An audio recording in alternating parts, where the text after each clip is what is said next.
Fee reimbursement పై పథకం ఎత్తివేసే కుట్రలో భాగంగానే రాష్ట్ర ప్రభుత్వం కోర్టుపై నెట్టేసే ప్రయత్నం చేస్తోందని బీసీ సంక్షేమ సంఘం జాతీయ అధ్యక్షుడు ఆర్ కృష్ణయ్య ఆరోపించారు. ఫీజులను విద్యార్థుల నుంచి వసూలు చేయాలని హైకోర్టు తీర్పు ఇవ్వడం చాలా విచారకరమన్నారు.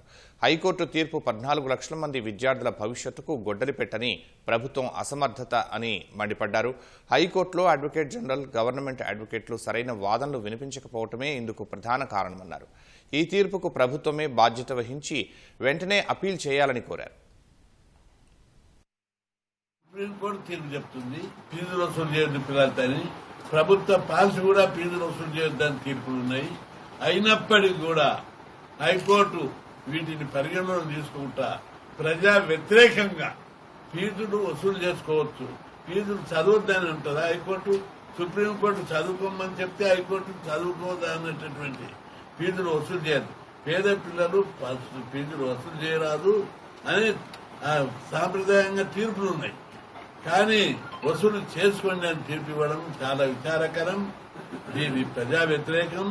దీని మీద వెంటనే ప్రభుత్వం అప్పీల్ చేయాలి. ఇంకా అవసరమైతే సుప్రీంకోర్టు దాకా కూడా మేము కూడా ఇంప్లీడ్ అయి పోరాడతామని చెప్పి ప్రభుత్వాన్ని హెచ్చరిస్తున్నాం.